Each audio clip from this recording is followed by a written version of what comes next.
Welcome back to the official Keep Her YouTube channel. Today we're hosting an interview with New York Red Bulls trainer and goalkeeper coach C.P. DeVera. He actually trained me 4 years ago in goalkeeping, and now we're going to be interviewing him today. My first question for you is, you are a New York Red Bulls trainer, but where did you first start on your soccer journey? Did you first start playing soccer at what age? And did you first start as a goalkeeper or a field player or...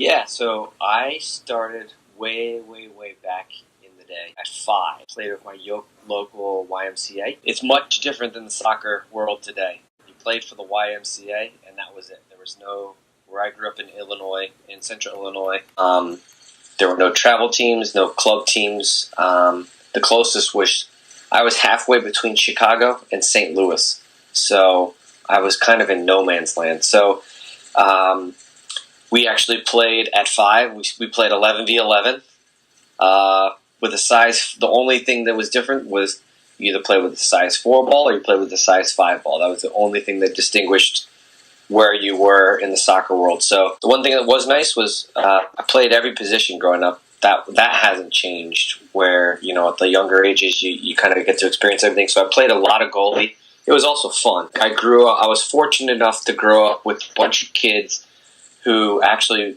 when we graduated high school, there were 23 of us that had played together from when we were at least 7th grade, but middle school. But I'd say half of us, of the 23, played from when we were 5, same team.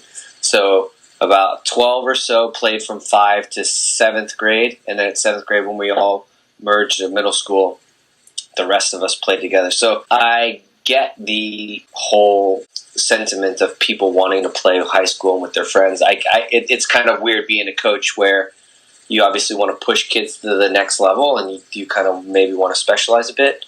At the same time, kind of understanding kids wanting to play with their friends because I got to experience that. Luckily, we did play at a decently high level. A lot of, I'd say of the 23 of us, probably 3 or 4 played Division I. A vast majority of us then played club soccer for their colleges, and a couple of D3 kids. But it wasn't like anything today where you've got the development academy, you've got any club team you can go to. But yeah, I'd say I stopped playing goalie at about 8th grade. When we merged with all of our buddies at 7th grade, there were a couple of us that still played goalie and we rotated through. But then there was one of our friends who was just kind of the crazy one. He kind of took the position and ran with it. I mean, he ended up being the goalie for us all the way through high school. And, like I said, he kind of just he was just a little bit off compared to everybody else. So we let him stay in goal. And, everybody else kind of fell into a certain position from there. So it also didn't help that I'm short. I'm like 5'7" on a great day. Being in an 8-foot goal didn't really suit my physical characteristics. So yeah, I played goalie essentially from age 5 through about 8th grade. And then later on, you started to take it more seriously when you became a trainer for the New York Red Bulls. And yeah, so there's a couple of main goalie coaches that are there who are obviously a couple levels above me. They're more of that was their position growing up, and I'll kind of assist them. There's a couple of people that I help train in the city individually on a 1v1 basis because goalie is one of those unique positions where I kind of go back and forth on the line of having like a private trainer, right? So for a field player, for me, I've kind of shied away from training players that in that 1v1 kind of manner, only because I think for a field player, the game asks different questions of a field player. And also, a lot of the ball mastery stuff is what a kid should kind of be doing on their own anyway. Yeah.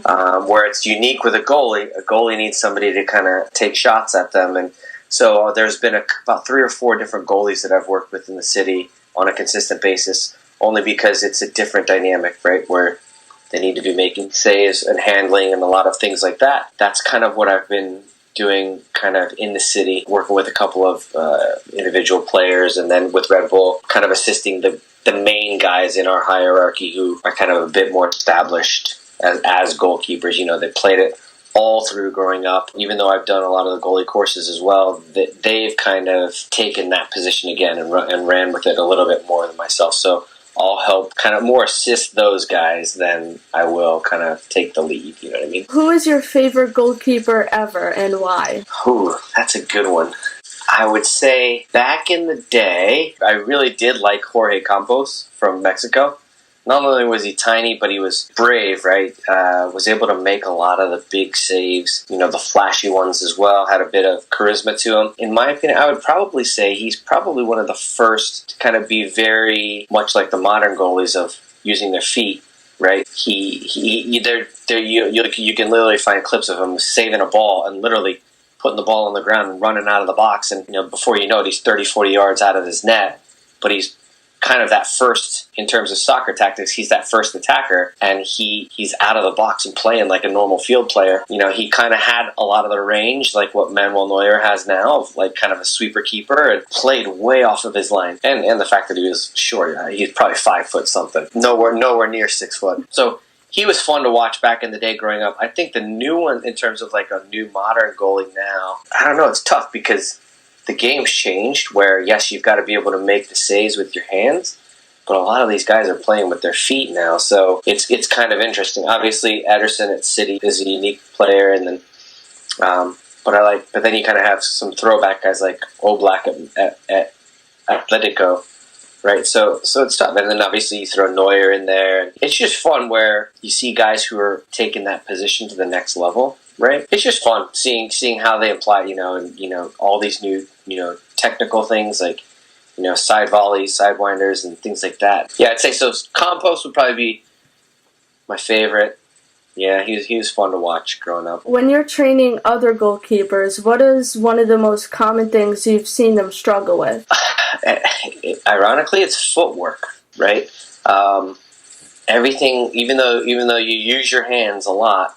If your feet aren't set, or if you set your feet at the wrong moment, or you take a misstep, it throws everything off. And you see it in the World Cup, like a lot of these guys in the World Cup these days. There's a lot of goals going in, so you can actually see if there are mistakes, which that's when you notice it, right? So the biggest thing is feet and footwork, and kind of just getting your balance set properly so that the rest of your body can follow, getting your planting at the right moment, or do you cross over? Do you not cross over? There's just so many things that I guess can go wrong with that kind of then has a massive knock-on effect with everything else, right? Like if you look at Suarez's free kick goal yesterday, as the Russian player kind of pushed everybody out of the wall, the goalie decided to take a prep step, but at the wrong moment, and he was literally off the ground as the ball's going past the wall, so he's not even able set to push off, and by that time,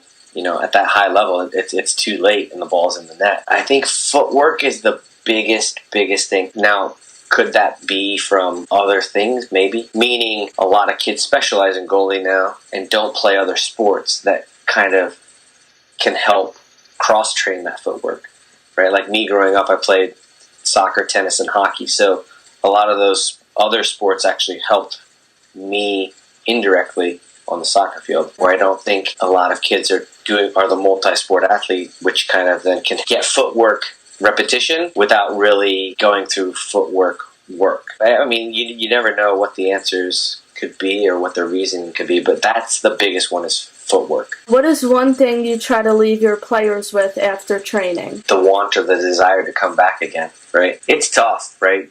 Especially for goalies, because nobody really remembers what you did before. The last save is a goal. Like I'm a huge Liverpool supporter, so if you take the look at Karius, right? He had what many are ragging on him as a really horrible Champions League final game. Yeah, he had a bit of a blunder with the shot from distance and things like that. But people seem to forget, if he didn't play well for the 3 months prior, they wouldn't even be in that final game, right? It's kind of a thankless job. Every team needs a goalie. If you go to a pickup field, everybody's like, who's going to pop in goal? No, nobody raises their hand. So it's like, but it's not a fun game if nobody plays in goal. So, and it's definitely not a fun game if somebody that's in goal is terrible and you're just scoring 20 goals in the pickup game. I mean, yeah, it's fun to an extent, but everybody's competitive and you want it to be somewhat close. So that's the biggest thing, is kind of making it feel as though they want to come back again and do it all over. What is the best coaching advice you ever got? My biggest thing was, especially because we grew up in an area where it really,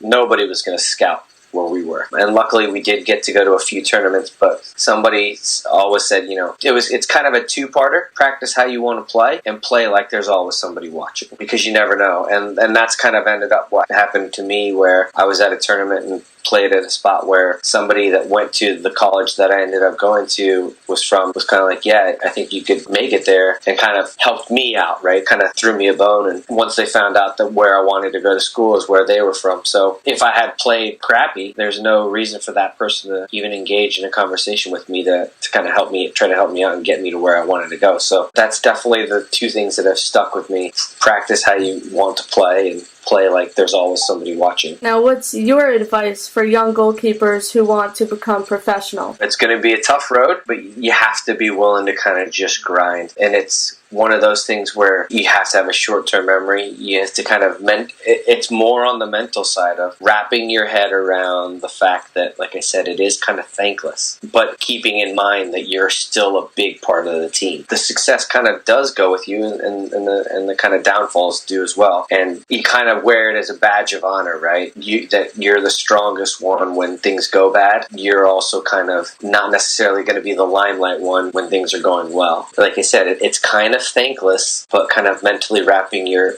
brain around that you're actually probably the most integral part of the entire team. Goalies kind of march to their own drum in a different way that field players kind of don't. That's the biggest thing. Of you might not always feel like you're a part of the team, but you are the team. The team goes where you go. You kind of have to be mentally prepared for that, so to say. Thank you for taking the time to answer them, and That's perfect. Awesome. Thanks for watching my interview with the New York Red Bulls trainer and goalkeeper coach CP De Vera. If you found this video helpful, be sure to leave a like and subscribe to the official Keep Her YouTube channel.